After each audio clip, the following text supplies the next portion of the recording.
மதிமுக பொதுச் செயலர் வைகோ செய்தியாளர்களை சந்திக்கிறார். நேரலையில் பார்க்கலாம். ஏற்பட்டிருக்கிற சேதம் முதல் கட்டமாக 1000 கோடி முதலமைச்சர் பன்னீர்செல்வம் அவர்கள் கேட்டிருக்கிறார்கள். 10,000 கோடி வரை தேவைப்படும் என்று கருதுகிறோம். நீங்கள் ஒரு குழுவை அனுப்பியிருக்கிறீர்கள். டிசாஸ்டர் மேனேஜ்மெண்ட் ரிசோர்ஸ் ஃபண்டிலிருந்து, பேரிடர் மேலாண்மை நிதியிலிருந்து தர வேண்டும் என்ற போது அவர் சொன்னது, wherever disaster happens like this, I will do the maximum what is needed. எவ்வளவு தேவையோ அந்த உதவியும் செய்வதற்கு நான் தயாராக இருக்கிறேன் என்றார். அதிகமான உயிர் சேதம் ஏற்படாமல் தடுத்ததற்கு காரணம் முதலமைச்சர் பன்னீர்செல்வம், அரசாங்கமும் அதிகாரிகளும் எச்சரிக்கை நடவடிக்கைகளை எடுத்து இந்த வீடுகளை விட்டு வெளியே வராதீர்கள் என்று சொன்னார்கள். 15,000 மின்சார கம்பங்கள் விழுந்து விட்டன, 20,000 மரங்கள் சாய்ந்து விட்டன. ஆனால் இவ்வளவு சேதத்திலும் பொதுமக்கள், NGOs, ஸ்டூடெண்ட்ஸ் இவர்களோடு கம்பைன் பண்ணி அரசாங்கம் செயல்பட்டது இதுதான் ஃபர்ஸ்ட் டைம். அதை எந்த பத்திரிகை எடிட்டோரியலே அதை பாராட்டி இருக்கிறாங்கிறது சொன்னேன். அவர் அதை பற்றி மகிழ்ச்சி அடைஞ்சார். சரி, நல்லா செய்திருக்காங்கன்னு. இப்போ ஃபண்ட்ஸ் நிறைய தேவை, அதுதான் இமிடியேட் தேவை. அடுத்தது ஜல்லிக்கட்டு. நான் சொன்னேன், ஸ்பெயினில் கட்டலோனியன் ஸ்டேட் அங்கே உள்ள புல் ஃபைட்டை பேன் பண்ணாங்க. ஆனால் சுப்ரீம் கோர்ட் அதை அந்த பேனை லிஃப்ட் பண்ணிச்சு. அங்கே மாட்டை குத்தி கொல்றாங்க. இங்கே ஜல்லிக்கட்டு ஆயிரக்கணக்கான வருஷமாக நடக்கும். எங்கள் வீட்டில் காளை மாடு வளர்த்துருக்குறோம், பிள்ளை மாதிரி வளர்ப்போம். ஒரு மாட்டுக்கு ஒரு துரும்பு விழாது. இதை தடை வச்சதுனால மொத்த தமிழ்நாடு, தென் தமிழ்நாட்டு மக்கள் மிகுந்த வேதனையில், ஆத்திரத்தில் இருக்காங்க.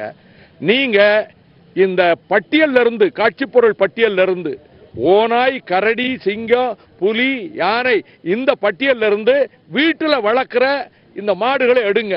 அப்பதான் சுப்ரீம் கோர்ட்ல நாம வின் பண்ண முடியும்னு சொன்னேன். அது ஒரு நோட் எழுதினாரு. நான் மேக்சிமம் என்ன செய்ய முடியுமோ நான் செய்யறேன்னு ஒரு நோட் எழுதினாரு. நான் இதை சொன்னேன், இதை செய்தீங்கன்னா தென் தமிழ்நாட்டு மக்கள் உங்களுக்கு பெரிய நன்றியை தெரிவிப்பாங்க. மூன்றாவது விஷயம், இலங்கையிலே தமிழர்கள் லட்சக்கணக்கில் படுகொலை செய்யப்பட்டிருக்க இந்த 40 வருஷமா மீனவர்கள் கிட்டத்தட்ட 800 பேருக்கு மேல சுட்டே கொண்டுட்டான். இப்ப மீனவர்கள் பிரச்சனையில இன்னொரு ஆபத்து வரப்போகுது. இலங்கை அரசு ஒரு சட்டம் கொண்டு வர போறான். 79 சட்டத்தை திருத்தம் பண்ணி, தமிழக மீனவர்கள் எல்லை தாண்டி வந்தார்கள் என்று சொல்லியோ நம்ம கடல்லே பிடிச்சிட்டு போய் அவங்கள அடிச்சு உதைச்சு சுட்டு கொல்றது மட்டும் இல்ல, 7 கோடி வரைக்கும் அபராதம் விதிப்போன்னு சொல்றான். மொத்த தமிழக மீனவர்கள் வாழ்வு இதோட அழிஞ்சு போயிடும். நாளைக்கு என் தலைமையில் ராமேஸ்வரத்தில் போராட்டம் வச்சிருக்கேன். உங்களை கண்டிச்சு இல்லை, ஆனா நீங்க நடவடிக்கை எடுக்கணும். இலங்கை அரசை you should prevail upon the Sri Lankan government not to enact that legislation. அதுக்கு பிறகு அந்த அழிவை தப்ப முடியாது. ஏற்கனவே கடன் வாங்கி வச்சிருக்க படைகளை மீட்க முடியாம இருக்கிறாங்க. இந்த இதுக்கு டிப்ளமேட்டிக் சேனல்ஸ் மூலம் நீங்க இதுக்கு நடவடிக்கை எடுக்கணும்னா, இந்த மீனவர் பிரச்சனை நீண்ட நாளா இருக்கு.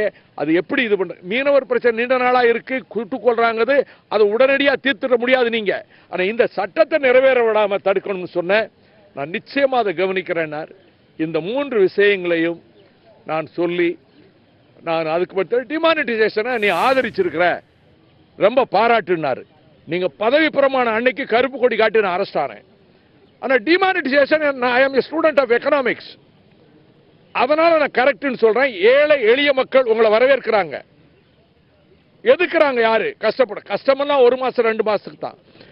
இந்த நாட்டில் ஊழலை ஒழிக்கணும், கருப்பு பணத்தை ஒழிக்கணும்னா இந்த முயற்சி சரியான முயற்சின்னு நான் நீங்க பாராட்டி இருக்கேன்னு எனக்கு தெரியும்னாரு.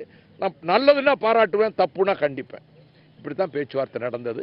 நான் வந்த கடமை நிறைவேற்றிட்டு இன்று இரவே புறப்பட்டு ராமேஸ்வரம் சென்று நாளைக்கு பல்லாயிரக்கணக்கான மீனவர்கள் திரட்டி கடற்கரையிலே நாங்கள் போராட்டம் நடத்த போறோம். இலங்கையை கண்டித்தும் இந்திய அரசு நடவடிக்கை எடுக்க வலியுறுத்தியும். இந்த ஜல்லிக்கட்டு நடத்தணும் அப்படின்னா பிரிவென்ஷன் ஆஃப் கிரூயல்டி டு அனிமல்ஸ் ஆக்ட்ல சட்டத்திருத்தம் கொண்டு வந்தா மட்டும்தான் முடியும். சோ இந்த செஷன்ல அதை கொண்டு வரதுக்கு கவர்மெண்ட், நான் என்ன சொன்னனோ அதை சொல்லிட்டேன், அவர் என்ன சொன்னனோ சொல்லிட்டார், அவ்வளவுதான் பேச முடியும்.